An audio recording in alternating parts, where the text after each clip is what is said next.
Hello everyone, welcome to the November studio stream. Hey, they let me out of the basement again to go in the basement to the studio stream. Eventually, if someone ever has an office down here, we're gonna have to stop making like basement jokes about people who are trapped in various corners of the building. Because right now we're all on the same level.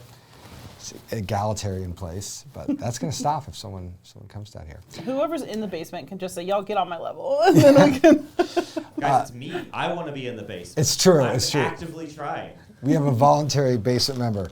So I'm Cole, this is Liz, and we are so happy to be talking to you about what we've been working on in studio. But first, Liz and I, just a few short days, were among the sandy beaches and palm trees of San Diego at SD-HISCon. How was so it, Liz? nice. It was beautiful. So SD-HISCon is a sub 200 person historical gaming convention. So it's nerd paradise that's in an actual paradise because it's also right on the water and you can just walk to like a harbor and look at boats and watch seagulls fight it out over scraps of food while you're eating. It's true. But it's perfect temperature. Yes. Beautiful weather and really, really good games. Yeah, it's incredible. I feel like every year there are fewer open tickets to it, so I always feel weird about talking about it because it's not advertised. The tickets go for sale, and then they're almost instantly sold out. Not because necessarily a lot of people are signing up quickly, but because the vast majority of tickets are people who already went, getting their early bird and making sure they can go again. Yeah, we know and we like it. Yeah, and it feels to me just like it's really like a little gathering of the historical game community. So it's a real special small show. It is. And also there's a funny element to it where if you walk around and look at the games people are playing, I think per capita more unique games are being played at that con than like any other con. Maybe Circle DC. Yeah, maybe Circle DC. It's sort of sister con. Yeah. Cousin con. Yeah. I always meet new people at those cons too, though. So, including this one, there are people who'd never been to a con before, and they chose it as their first convention, and that was really cool. Yeah.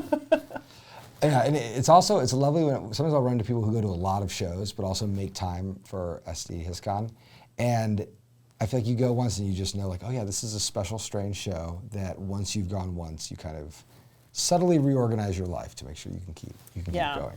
It's like you become part of the family, and then you have to go to the reunion. Right.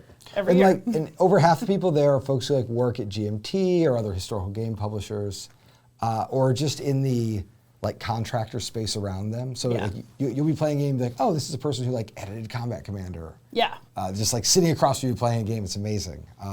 Especially if you have a long-term engagement with that part of the hobby. I mean, one of the things that I really love about the historical games part of the hobby is that people there have been around for like a long time. You have just centuries of institutional history. There are a lot of people who've been publishing or thinking about historical games for over 40 years in the room, and it's amazing to hear what they think about whatever tariffs or this or that. I mean, I had a fascinating conversation with Mark Herman about the collapse of SPI and the subscriber model. Ooh. And it was so interesting because it was the same conversation that we have about like distributor deals and selling games and using crowdfunding, but it was just a different inflection of what that conversation looked like circa like 1980. Oh, that's really interesting. Also, all the people there who are vets in the wargame hobby are so welcoming and nice. Yeah. Like I've received so much support over the years from people who did not have to give me the time of day, but absolutely did. And I really appreciate it. Yeah, it's really nice. Did you play anything interesting? I spent most of the time demoing my own stuff. But I did get to play Painkillers by Brooks Barber. Oh, lucky. So for those of you who like historical games, Painkillers is really interesting. It's a game about your pharmaceutical companies who are basically stoking the opioid epidemic in order to make money. But then it can all come crashing down on you, which of course such things inevitably do. And so it puts you in like a really gross player position, but it's really interesting to see like the choices that are presented by the game. And then there are also some fate cards and stuff that make you respond to, you've been making all this money and then something terrible happens in your family as a result of what you did. And so some of you might have a change of heart, but others of you are just like pill mills to the end. Incredible. I played a really early version of that game. And it was just clear that Brooks has something really intriguing and timely. Like to me, it's a great example of a game that can't be too soon, only too late. Like I want to see it in print Yeah. as soon as possible because it's just so relevant. And it's a useful way to like think about and talk about the opioid crisis. Yeah, he's also just an interesting designer. Like the last time at Circle DC, the sister con, I saw Spindletop, which is his game about oil drilling in Texas. And Sure. instead of hexagons, it has texagons in a map of Texas. My inner dad can't resist that. It's too beautiful for this world. I was talking to him about those texagons, and I was like, this is too dumb of a joke to publish.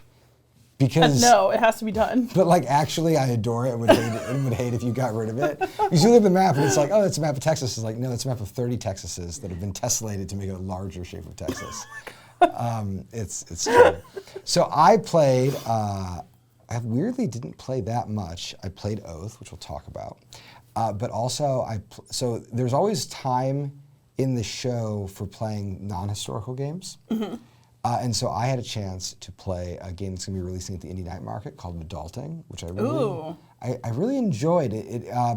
It's in that, if you like Fort, it's in that genre of deck builder where you are constantly deck building from each other. Okay.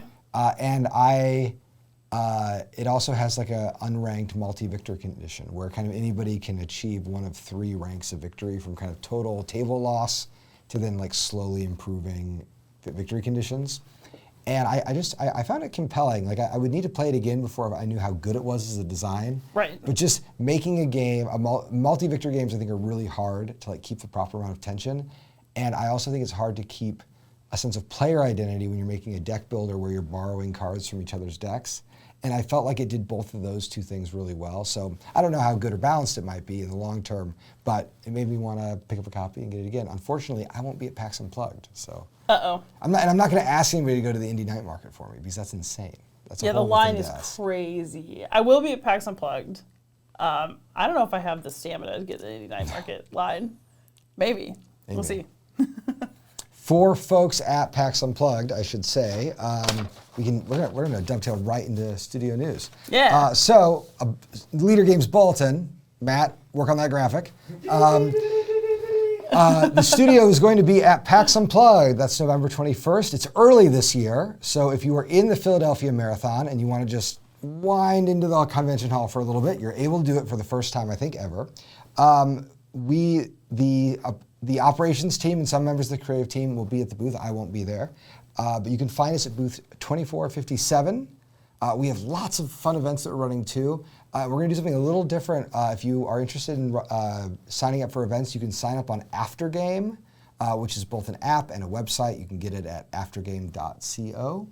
And we're going to use that to see how it helps our convention signups. Also, come see me at the booth if you're there. I like seeing people, and I'll be glad to see you. And another member of the creative team who's going to be there is Nick, who is debuting a side project that he worked on, a little game called Imps, which will be in the Indie Night Market. So brave the line for Nick and go pick up a copy of Imps. Any other PAX Unplugged news that you want to? No, but I do love that con. I do too. So I'm just really excited for it. And then for Take, we've been talking, a little bit about Take. We just want to say that we are planning on a Q1 crowdfunding campaign. It's our next big project. We are still figuring out the exact right timing, but the game is actually in great shape. Yes. It's lovely to just look at the project and say, there's like a marketing finishing concern around exactly when we time this campaign. Yeah. But as a design, y'all, it's good. I played it last week in the studio and just kind of wanted to play it again. So, yeah. Which is as good of a sign as we get, especially at this stage in the process. Yeah, Ted and I have been playing through the solo scenarios. I'm really, really enjoying them. And it's mostly conversations about how do we make sure that it's really clear what to do so that you can not break your immersion while you're playing. And I actually interviewed him for my podcast, so he'll be up before the end of the season. That's synergy. Yeah. And then for Root Homeland, we have a small update. The game is in production right now. We are waiting on an NPC. So for folks who don't know how this approval process works, after the studio approves the PPC and all the files make it through pre-press, the factory starts building the actual games.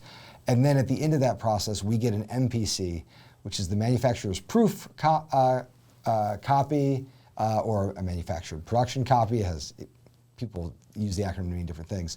But it is essentially the first copy off the line.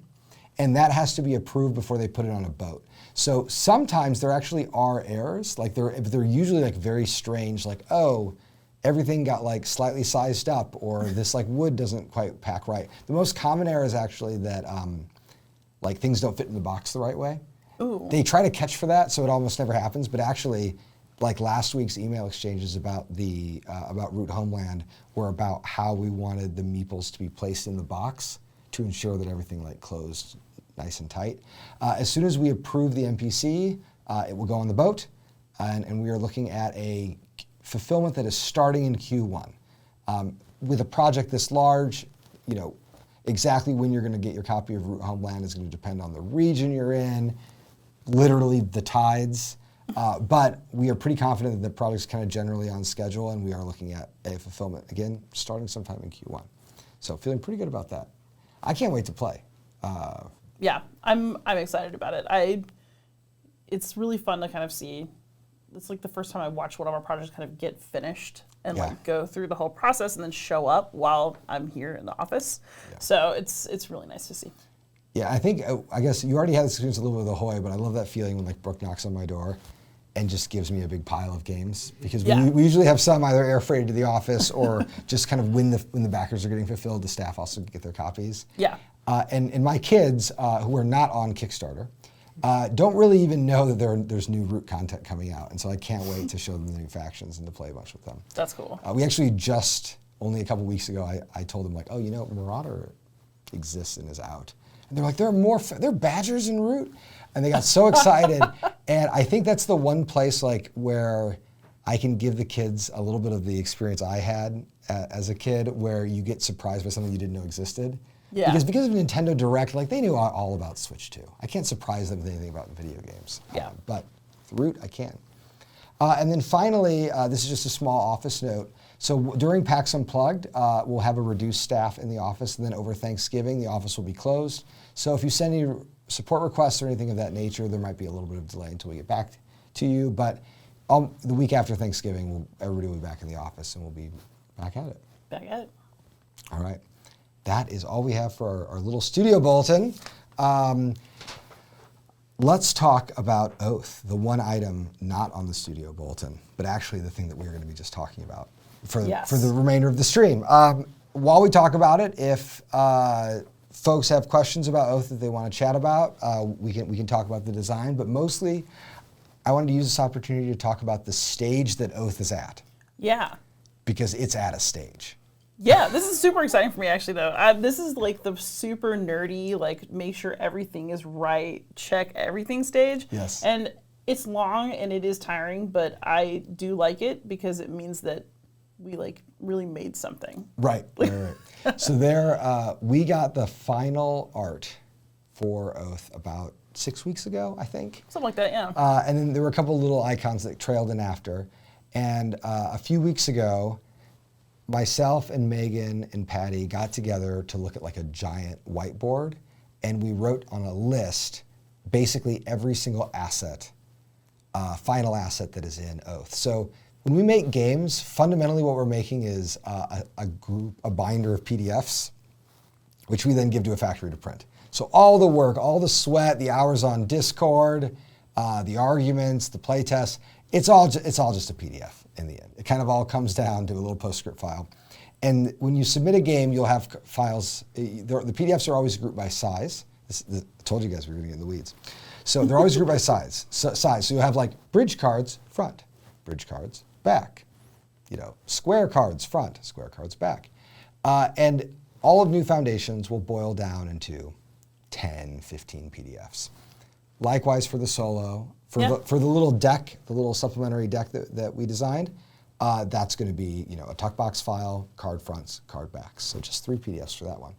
What we do is we make a big list of all the different assets, and then as a graphics team, myself and Megan and Patty point these tasks. We kind of guess how many days of labor, if you were just working on the task, would it take you to finish each piece. Now, a lot of the graphics work is being done by Megan and Patty. I am just doing little things, but because I've done graphic design before, I get to help be in the pointing meeting and argue if I think something is too long or too short. Yeah. So we do that, and the result of it was something like 60 units total, maybe a little bit less, which is, that's if one person was working, it would take 60 work days for them to finish everything. Thankfully, we have a team, and we are now at the last 15. I think we're under 15. Wow. With our current amount, which means this is actually why a lot of the creative staff won't be at Unplugged. We're going to be finishing the Oath file, so we're very close to the end. Now, while this is happening, we are still playtesting the game. We are still reading reports on Discord. We're arguing about final little bits on the card design. But a lot of what we're doing is just making sure we can take things through layout. And one of the most important things we have to take through layout are rule books. We want to show you what that looks like on our side. So this is the combined Oath rulebook. So one of the things that we did, here we go, is we merged the playbook and the law into one single rulebook. And when we're working on this is all in black and white, obviously. The rulebook will not be in black and white. We have we wanted to take all the lessons we had learned from ARCs and fold them into Oath, right? So we have these kind of big, generous spreads with the component list. We have this page that's used for introduction. And then you might notice, like, oh gosh, what are all these little blank parts? Well, when you make a component spread, you have to have the thing in final layout in order to place it on the page. If you don't have something ready for final layout, it kind of stays empty. So a component spread is actually a lovely thing to design as a graphic designer because it will tell you how much work you have left. So like here's a usurper marker. This is used when you play with bandit authority, just to mark when you're allowed to flip over the Oathkeeper token. It goes on the time track. And that's a little custom piece that we had to design. We have this introduction spread, and then here's our first setup spread. Rulebooks I find are generally quite fun to do the layout of, with the exception of setup spreads, which make me want to lose my mind. They're just very technical. They're also extremely large files. Like these don't have to be print resolution files for the cards and things, although often you'll want to link them to the print files just so if we change the text on this like little card here, it won't use an old version when we're doing the final file. Right. Just managing all that background, like that spaghetti of links, can be kind of a headache. I would expect a graphic designer, like if we're pointing this, and I said, okay, Megan, you'd have to do a full layout spread. This is like a full day. This is a full day of work just doing that spread. And now, we're not going to go through every spread here, but I just wanted to kind of share with you like how this rulebook's composed. It's a lot like the ARCS rulebook. It's sort of a child between the ARCS rulebook and the original Oath playbook. We have like this section on concepts, things about the flow of play. This is a table that is going to be familiar to people of the original booklet, talking about how supply works, how the victory conditions work, and then we have big, generous spreads for all the different major actions. And here we put in improvements from the base game. Like for instance, the original travel spread was quite short. We went ahead and put all of the site powers on that spread so that we could talk about the things that modify travel in the context of the travel action. A lot of the stuff is pretty obvious, but we really had to change how the rulebook strategy operated because the tutorial is being deprecated. That's like only part of the base game. Cool, and then we have little bits for fill art, which is lovely. We really wanted to keep these like little kind of micro poems that Josh wrote in the rules. I love that Megan got to select these art pieces. Selecting the art pieces and the kind of printer's marks and things like that is one of the most fun aspects for a graphic designer.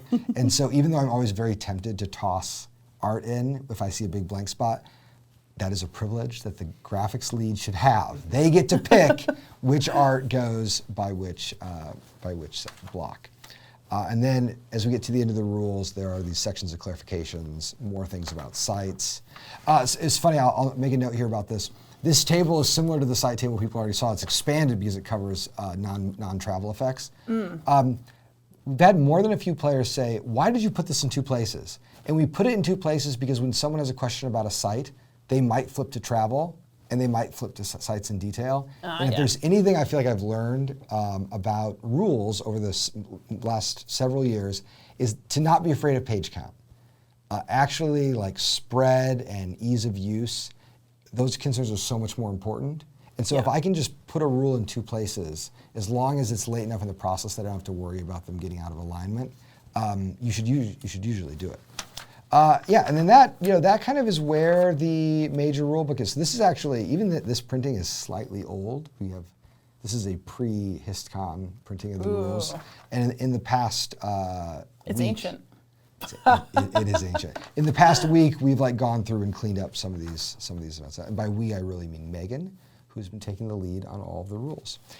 Do you want to talk a little bit about what that collaboration's like and show some of the solo stuff? I appreciate Megan so much. She takes all of my ugly Google Docs and TTS screenshots where I'm trying to communicate what I want, for an example, and she turns them into something beautiful. Yeah. And really, I feel like it really elevates everything that I make in a way that makes it so much more wonderful. So these are 2 of the 3 solo rulebooks that we currently have drafted. We could talk about that in a moment. Yeah. So there are 2 different solo modes going into the box. We have the Clockwork Adversaries. This is the Servant. So that is a competitive bot that will come in and play against you in a normal competitive game of Oath. And then we also have the Queen of Shadows. She is our co-op mode.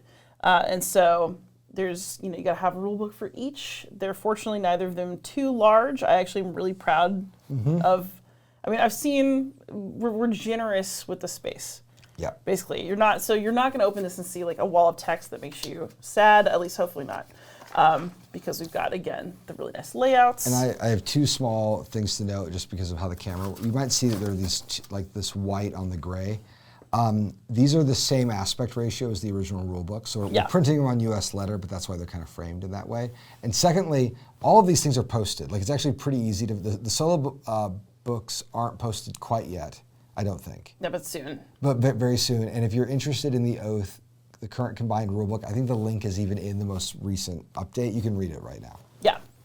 But, the font's not too small, I don't think. We're trying to make sure that everything is broken down in ways that make your life as easy as possible, because I have learned many solo rules from solo rule books, and I'm trying to make sure that we have the better end of that experience. So I think my biggest pet peeve, and this is something that I have done, is to put the solo rules in a very small pamphlet. Yes. That doesn't really explain how they work, and it's up to the players to understand how those rules interleave. Yeah. We did this with the very first edition of Pamir, the second edition of Pamir, Ricky's Solo, and it was so nice in John Company to give it a full book, and I'm very happy to see that not only we're giving it 1 book, there are going to be mini books. Yes. Or at least a couple. Yes. So right now, the big debate. So this is the rulebook for the base game, Servant. And the thing is that the Servants, because Oath is still the same Oath, it's just kind of updated with some new actions and some adjustments. I think they feel like completely different games, but in terms of actual actions you can take as a bot, the differences aren't as dramatic, if that makes sense. Right. So basically, right now, there are 2 solo rulebooks. There's one for the Servant, there's one for base, and there's one for New Foundations. I've been talking to Josh Yearsley, who is our editorial pro, about what to do about that, and he suggested combining them, but I don't know if I'm comfortable doing that, because even though it's some repeat work and some of the text is the same, I also am concerned there's so much that's different that it might accidentally create confusion where I could just have 2 separate rule books and nobody's confused. Right. Because I want people who are playing base to see their components and not have to parse that out. There are new actions in New Foundations because we split things like the recover action. So there's challenge. I don't want somebody who's playing base to be like, what is a forge? Right. And so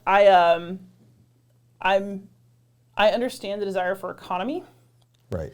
But I'm also willing to do double proofing if it means that it's just easier for the person who bought the New Foundation solo mode to just pull the rulebook they need out of the box. And so we'll see how that ends. And it's worth talking a little bit process, because these rules were once a Google Doc. Yeah. And then in the layout process, Megan kind of creates a style sheet, a document that's very easy to edit, very simple, kind of every page is one text frame.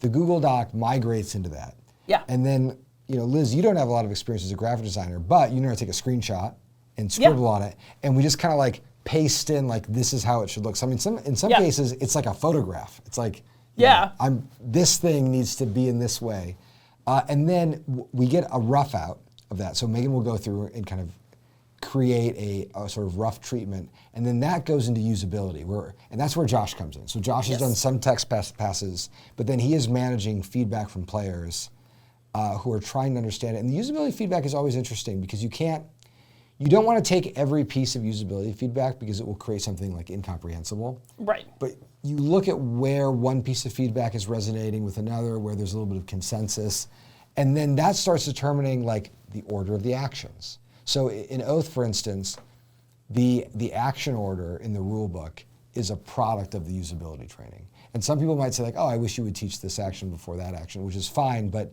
we've like thought a lot about how those actions are ordered, and then that order is repeated and kind of cascades throughout the design. So while the rulebook process is happening, all of the other files, be it a card or an aid card or a player board, all those files are open and getting changed and improved kind of all at once. Yeah.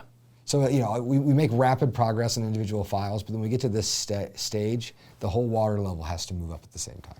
Yeah, I'm actually kind of excited though because I'm sitting in on a bunch of usability early next week, and then hopefully right when we get back from PAX. Yeah. And so I technically get to take those days before Thanksgiving off, but I don't actually intend to if we have people doing usability because it's got to get done, and I'm actually kind of excited. Oath gets done, you take a long holiday break. Yeah, I'll take a big nap, play a video game. Yeah. But I'm just really pleased with how these are turning out. Yeah. And then, if you want to just kind of have a look at our beautiful Queen of Shadows, can I say something very quickly about Clockwork? So as a reminder, this is a bot, an automated player. Do you prefer bot or automated player? I don't know. I say bot usually. Say bot. So this is a bot that is like one mind that can pilot several player positions. Yeah. Which is neat. And it can function as a exile, citizen, or chancellor. Yes. And you can use it. It's got kind of two modes. It's got a new foundations mode or a base oath mode. Yeah. So if you're a base oath player, you can use the Clockwork adversaries without trouble. That's likewise true for the new foundations. Just make sure when you open the box, there's two sets of cards because remember there's been some action changes. So there's a base set of command cards and there is a new foundation set of command cards. How are they marked? The different colors of the numbers in the corner. So they're numbered cards. So black number is base, red number is new foundations. Easy. And then we're kind of actually working because you know how there's a new relic symbol for that vision? Yeah. So that crown for Vision of Sanctuary is now different. And so we're going to have to figure out how to communicate when people do setup. Another reason I might actually like the rulebooks to be different because in this setup you can really clearly see that if you do it. So you can see this crown right here. Yeah. This symbol is different in new foundations now. Boom, yeah. So in new foundations, the Oathkeeper protection has changed from most relics and banners to just most relics. Yeah. So we have this new great icon from Kyle, and the text has changed here, but now it has created like a slight confusion with those two icons. Right. So I need to make sure that people are getting the right things out of the box. Yeah. But we'll figure it out. I mean, this is a minor thing to figure out. We are in the weeds. We're doing good. But then, of course, we have our beautiful Queen of Shadows. This is a combined rulebook, but it's because the Queen of Shadows acts so globally that you're playing Oath normally, but she's really not. And that allows us to kind of combine the rulebooks because there's just, you'd be literally explaining the same thing twice with slightly different pictures. And even though the rules are combined for Queen of Shadows, this rulebook is shorter than the Clockwork Adversaries. Yeah, you know what? Just let me make a weird thing. No, I'm kidding. Well, no, but actually, like, so this is the like solo co-op mode. Yeah. And it is because it's not a bot. It can be a lot more streamlined. Yes, she can be sleeker because I feel like a certain type of Oath player is gonna their heart's gonna leap for joy. Like if you like the Clockwork Root expansions, you're gonna really like the Clockwork Adversaries. Yeah. But if you just are a fan of really meaty, interesting solo modes and challenges, that's what the Queen of Shadows is. Yeah, she's meant for that. Or if you want to play with a friend, bring a friend on your adventure, you can do it. Also, I just love the art for her. Kyle saved the best for last for me. Don't tell anyone else. But basically, here's an aside. I was looking for this. So it'll be like base game. It'll explain something that might not be necessary to explain in new foundations, but just to make sure that the base players are feeling included. I'm including little asides where if there's like a slight rules difference, like if there's a face down site, you can still put something at it because that's something that a base game player might think about, but a new foundations player won't have to. That's exactly right. Yeah, it's really neat. I don't think I've won against the Queen of Shadows. But I've gotten close enough that I know it's possible. Yeah. Just not possible for me. get good cold. I'm joking. I'm kidding. For sure. And it is. I also really like how it can fold into and out of campaigns. Yes. Where, you know, if you have people who don't show, or your group just wants a change of pace, like it can very nicely kind of dovetail into an existing campaign. You can Yes. opt out of it. It doesn't like contaminate a campaign. Although No, it although will it'll have wear away your impacts. legacy. Yeah.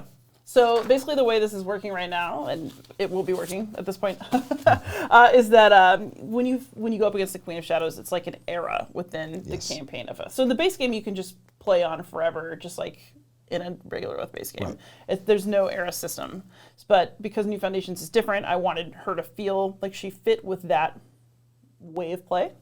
And so basically you'll play like a 5-game segment against her and see how you do, and you can assign yourself points based on, you know, whether you've managed to hold on to parts of the empire, whether you have, you know, put a difficult number of cards in the deck to like make her a little spicy and see how well you're doing. So it's basically I'm deliberately pushing you to make your life harder and see how it turns out.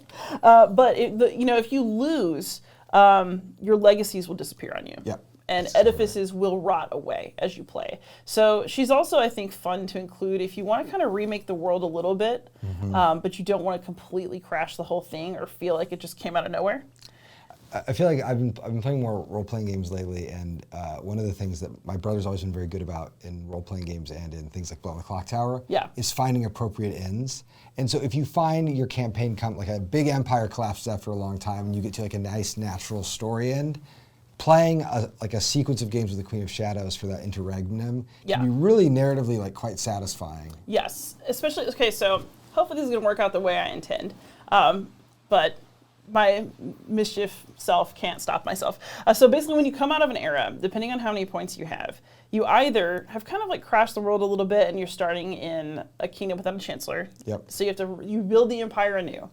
Or if you just really kick the Queen of Shadows' butt, that's great for you, but also you're going to have to elect a chancellor and you all begin the next competitive era as citizens because you've banded together to like save the world.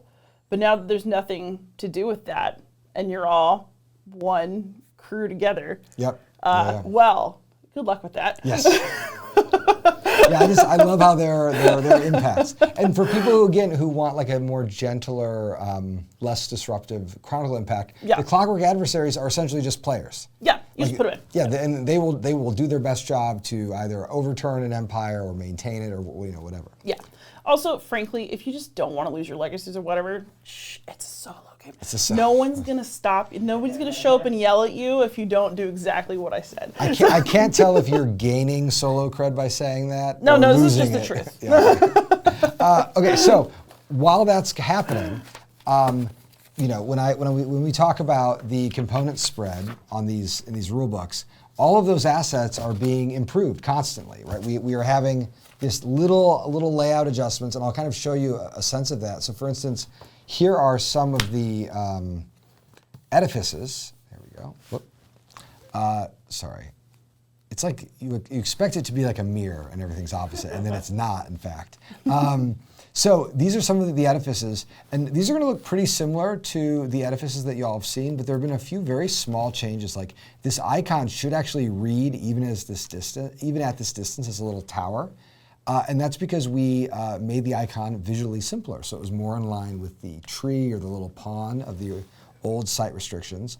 We also put this little star pattern around the circle to indicate that it's an edifice, and then put a color stripe back on the card. Those stripes had been changed to black to kind of make them stand out from regular cards, but what we found was that it was just confusing, and players are really using that stripe to determine what suit a card is. So the colored stripes came back, and then as a little preview, you can see the ruins on the other side. This border here will be new for some of you. This is a setup effect. So if the broken clock is in the game, set up at the end or when the site's explored, advance the round marker once if possible. So this shortens your game by 1 round if the broken clock is in it. Whereas the repaired clock allows players to shorten it or not shorten it as much as they'd like. Yes, although I think the last time we played with this, people tried to shorten the game and it didn't end the way they thought. No. It was really great. I mean, sometimes. We have a whole host of these, by the way. Like there are 30 edifices in all 6 suits. they really changed the game. This was, I think, the hardest single design content block were these edifices, because you have to design something that is aspirational, that you could see like a player getting really excited to like build the tribunal. But then it also has to have like a weird echoey, like ruined power on the other side. And that's just a funny design space. So like you're having to design not cards, but like dyads, like things that can exist in a light and dark form. I also like thinking about it in terms of how Kyle's going to draw it. Oh yeah, for sure. Because I feel like his art really like brings it to life. It's so fun. Actually, my favorite thing about this process has been showing this stuff to Ricky as it goes from our prototypes and our kind of gross rules to like beautiful rules and beautiful art. So the next thing I want to share, this has been probably, this little stack of cards right here is the most like iterated element of any of the designs. It hasn't been the hardest part of the designs, but it's been the hardest to figure out what is the right way this should look. So this little stack of cards, these are setup cards. And at the start of the game, you kind of run through each setup card. So here, we'll do it properly. So you run through, you do table setup, great, done. And then we do assuming the throne, done. We set up the empire, good. And then we go through the 6 foundations, which after you resolve, you just kind of set down like that. And then at the end, after you've done all of the setup effects, you can flip it over, and it's ready for the next game. This allows you to set up without using the rulebook. You just go through the cards.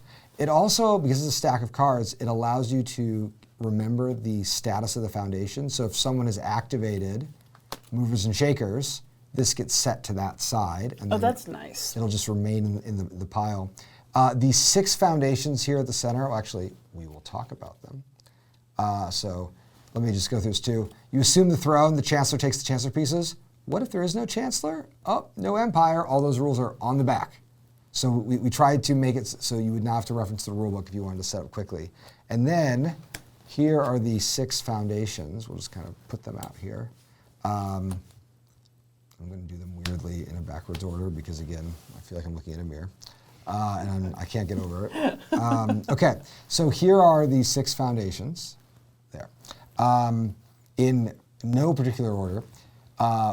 This one determines how the map is explored and if players are going to be exploring throughout the game or if the map's going to start fully explored. This one is the game's favor economy.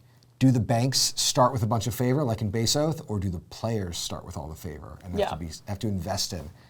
This one started, I'm going to call it generously as a joke, but Alita had a sense that this could work and be a meaningful and interesting... it was like a spark of inspiration. Yeah, it was really great. I can't tell if it was originally like a dare or like a place of like absolute divine inspiration. It is great. It is a great way to play Oath. If you just turn this one toggle on or off and nothing else changed from in between games, you will feel like you're on a different planet. It's excellent. This one, players start with a selection of legacy cards and choose the one they want to go for. This replaces it with a small market, which makes the game a little bit more competitive and interactive. This one is really a riff on the favor economy, Ties of Fellowship, which is, should players draw 3 cards and choose a starting advisor, or should all of the cards in the deck be shuffled up and distributed among all advisor slots and discard piles so that the world starts very populated and then the world deck is just 5 vision cards in a stack?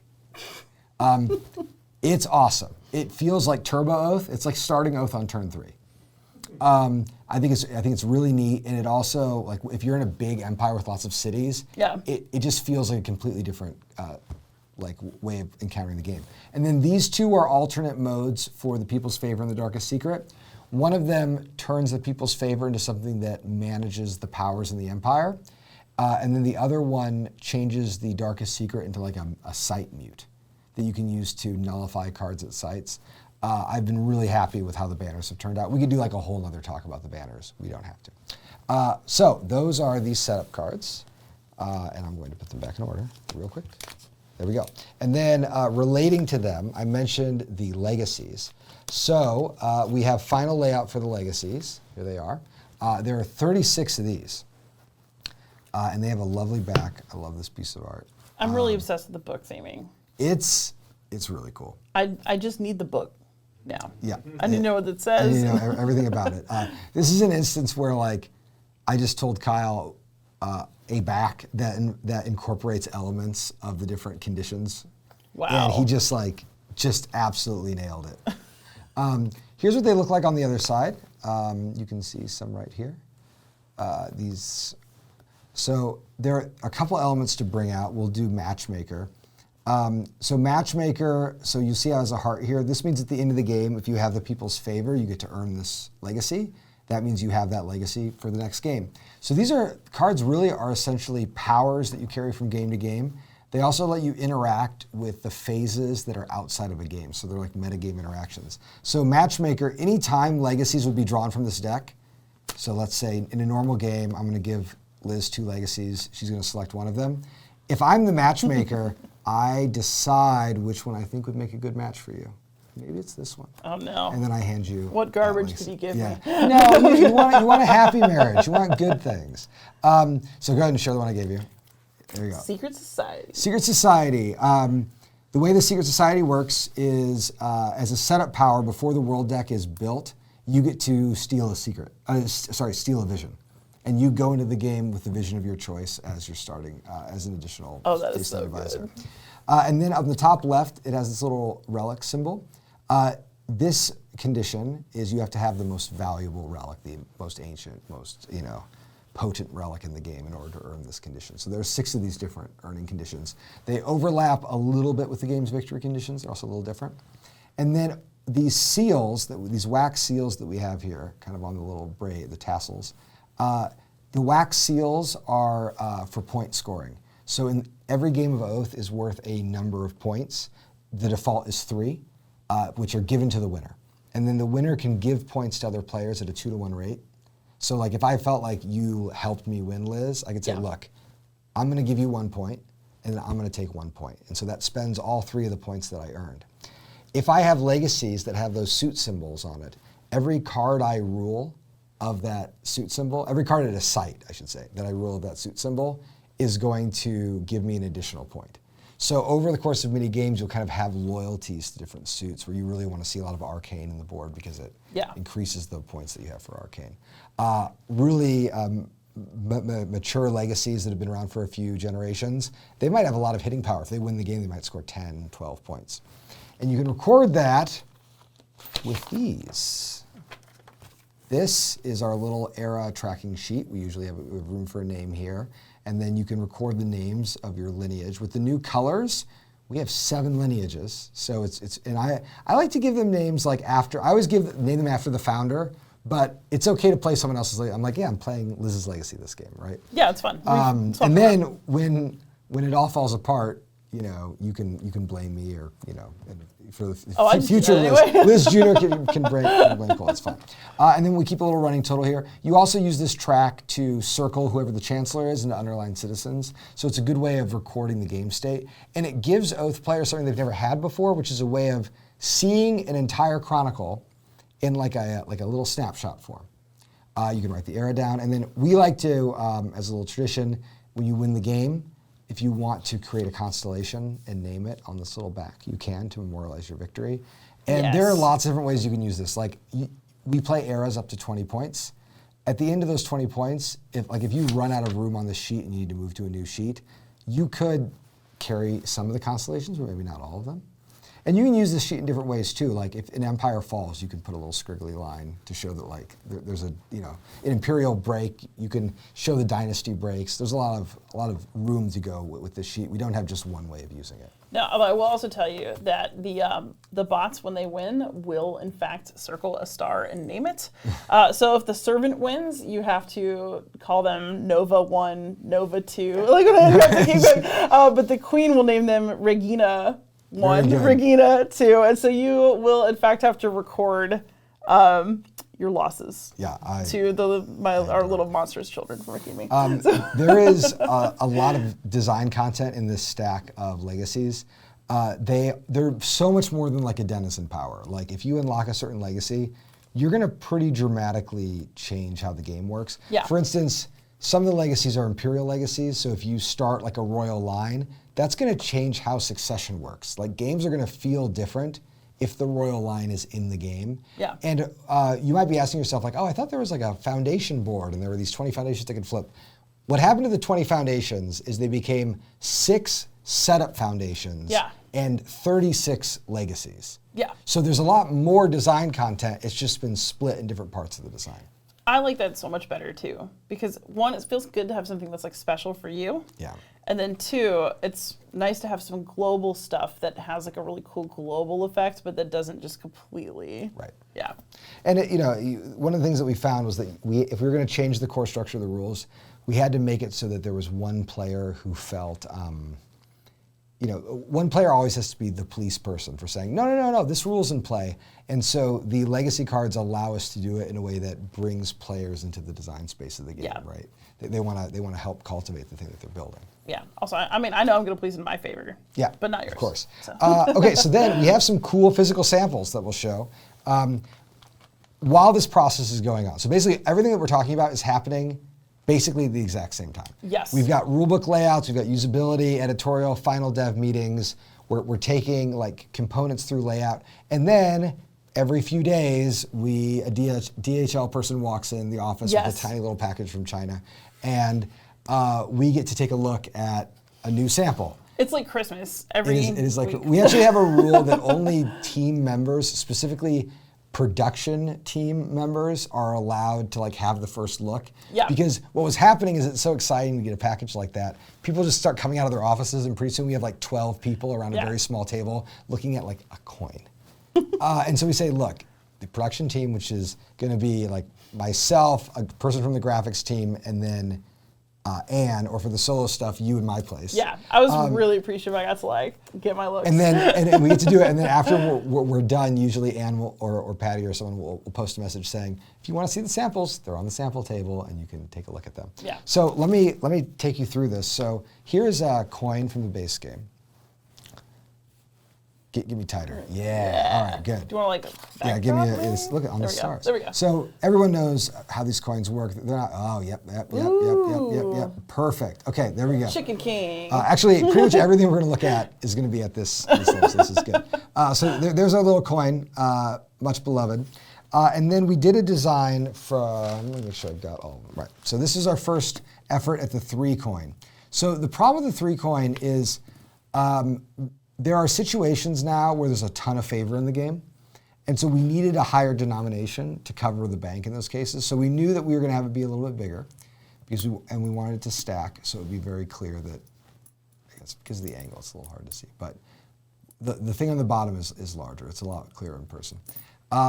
But it's like hard to see the design of this piece. So we thought, okay, maybe we'll put a stain on it. So we had another version done up with a stain.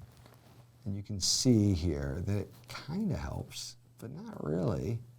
And so we had a different design drawn up that made the number larger, and then that allowed the color to be a little bit brighter. And so like this is the same face. It's almost the same design, except the 3 got bigger.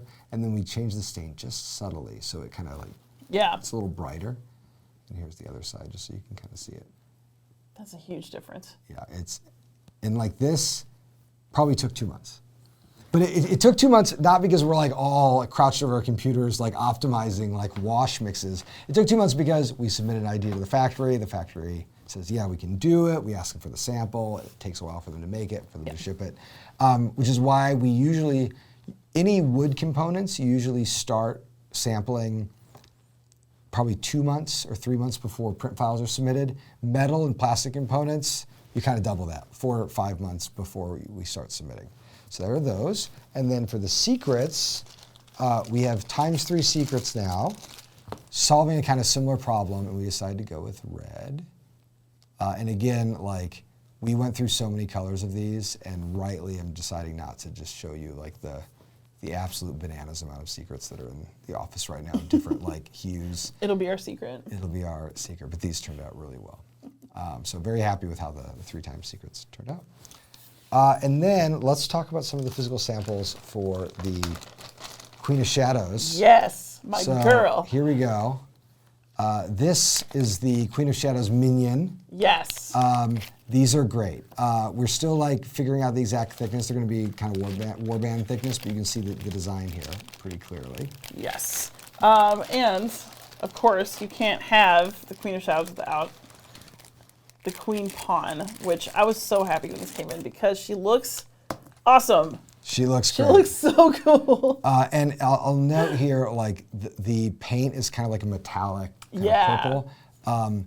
They let me have the shiny Pantone We samples. got. Well, there are so many colors in Oaths, like color space, that we were like, well, if we want it to stand out a little bit, let's give her a metallic. Yeah. And boy, the metallic Pantone book is more fun than the coated one.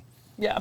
Someone said she looks awesome and supremely displeased. I think that's probably fair. Yeah, that's exactly right. Patrick. And then, can you share the other? Oh yeah, Yeah, might as well show but it. also, she's meant to go up this darkness track. So basically, there will be cards here that do bad things to you, and if you block too many of her actions, her pawn will like progress up until you trigger a bad card, go back to the start. The track is indeed wide enough that, like, if Yeah, you're a you can- streamer, if you want to do it this way, you Yes. can also have it. Yeah, you can even use her little crown to point to the numbers.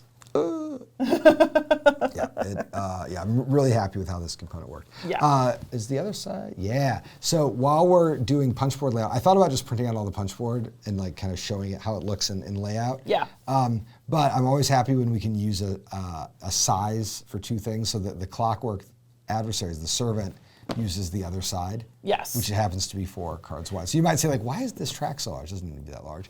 Well, it's because the other side of the board is doing something different. Yeah, this is a display board where you're going to put cards that show you some of the special actions you're doing as the servant, so that they'll match the Oathkeeper goal here, visions that come up here, and also you don't have to like keep flipping through the rulebook to try to find the exact thing that you need repeatedly during the game. Cool. Can we see the other wood for the Oh, servant? yeah. Can we ever? So I'm going to show these little friends. Definitely. These are the priority tokens. Yes, those are for the servant and the Queen of Shadows And, modes. Sorry, this is a good example of. This is a good example of. This was originally going to be punch board. Did we add a dot to the 6? No. We should.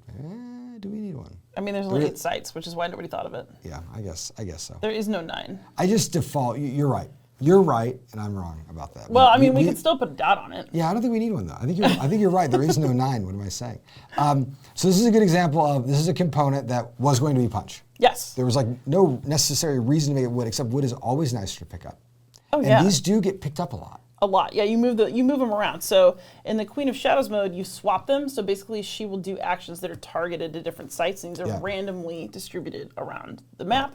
And so, when you draw a card, you'll say, oh, it's site 3, she does X thing. Right. And then in the Servant mode, these are helping to determine like what site it's going to prioritize if it has a choice. Mm-hmm. So like, it might want to go and try to rule the highest priority site that a servant doesn't already rule. Yeah. So how do you know what that is? You go by the token. And then once it's taken it, the tokens will rearrange themselves because it's not the priority anymore. Right.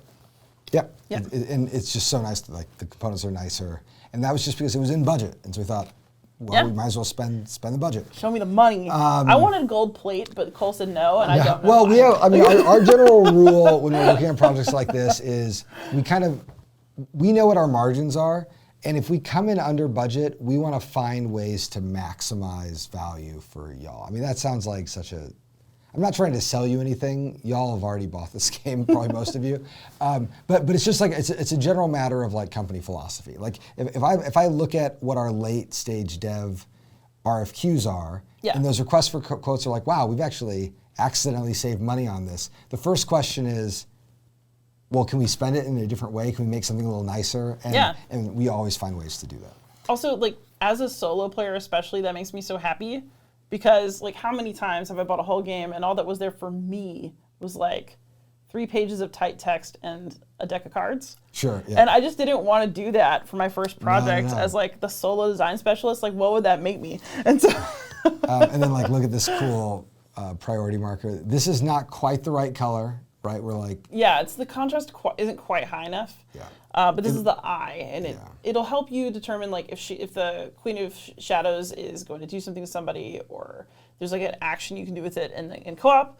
But then in servant mode, basically if the servant is choosing who to target and there's a tie or somebody has to make a decision for it, whoever happens to be holding this gets to make the call. Right. So it's just a way to resolve any potential things that could come up. It's rare, actually, happily. Right. But Yeah, I love it. And then last but not least, the altars. Oh yeah. So, okay, These are Ricky awesome. thinks these are too big.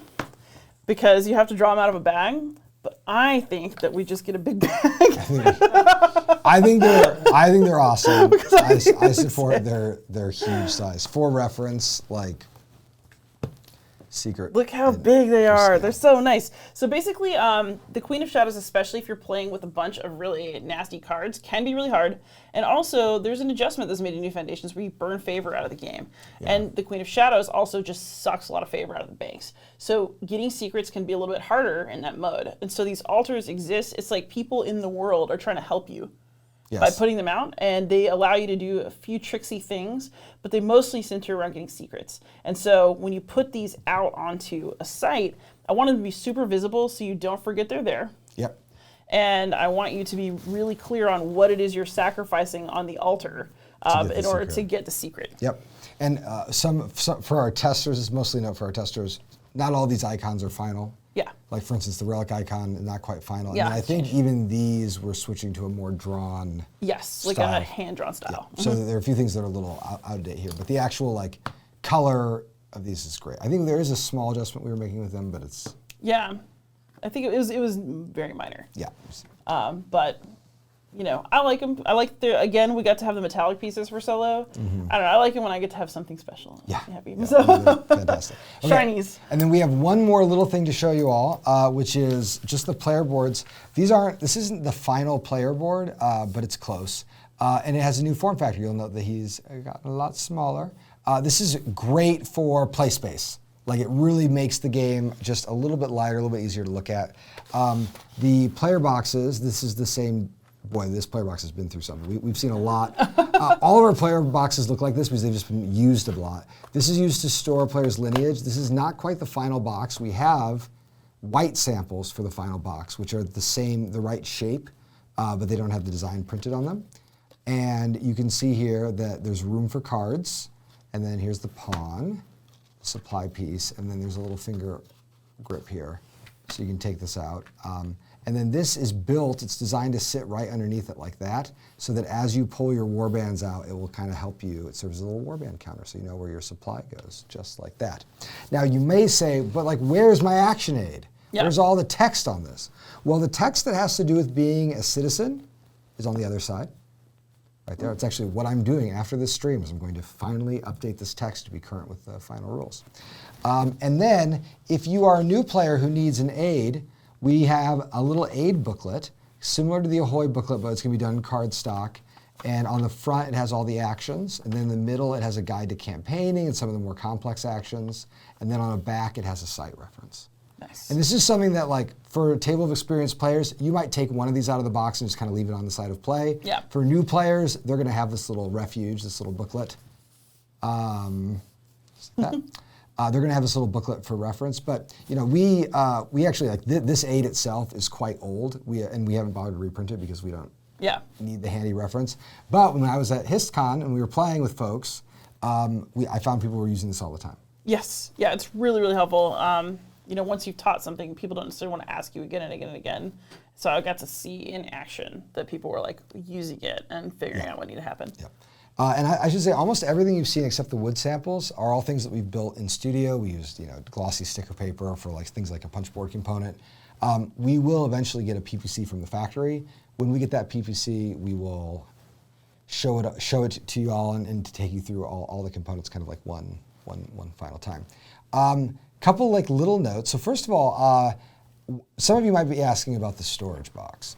We are waiting on the plastic tray.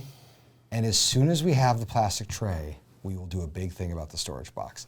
The storage box is going fine. It's just plastic trays are finicky, and it takes a long time to like get them right. And in fact, we already are going to have adjustments to make to the plastic tray. But it is, we are taking control of the things that we can control. We are. And we are waiting on the factory to give us that tray, and then we'll be in a good spot. Can I talk about the solo plans for that? Yeah. Basically, the plan is that if you have the storage box, you can get the solo expansion, and you just pick up the tray in there, and you put it in the big box. That makes me happy. Yeah. I like that. No, I think it's... That makes me so happy, like, we're included. Someone asked, like, will the warbands line up with the supply spots? They will. This tray is a little old, and this player board is a little old. Yeah. We also often, in the office, print things at 97% size. because it allows them to fit more easily on the page. Yeah. It's a very small thing, but it just like allows the printer to have a little bit more margin space. Yeah. So everything will be sized appropriately. That's a great example of something that like we would catch in the PPC process. Finally, I just wanted to say, like when we were at HistCon, we got to run some demos of the game. I ran one, you ran a couple. Yep. And it was fantastic to be able to show this to people. I thought It felt great. We had a great mix of experienced Oath players who are quite even defensive about the original vision of the game. Yeah. And were kind of resistant to change. There were people who had played it, had liked it, but were really open to whatever we were up to. And then we had folks who had never played it. And I really felt like I was walking away from at least the demo I ran with full buy-in. It felt like everybody saw what we were gaining by revising some of the core systems and the kind of full scope of what Oath could be. Yeah. Every one of those games, after we finished Oath, they were like, well, we just want to play a second or third time. And I thought, perfect, we hit it exactly where it needs to be. Hit the dream. Yeah. Yes. Great, well that's it from us. As a reminder, if you're in Philadelphia in a couple weeks, less than a couple weeks, come see us. Our booth is 2457. I threw that on the ground, shouldn't have. And you can sign up for events using Aftergame. Go to aftergame.co. We hope to see you at the show. And if we don't, hopefully we'll catch you for our December stream. All right. Thanks, Joe. Take See you care, in Philly, everybody. hopefully.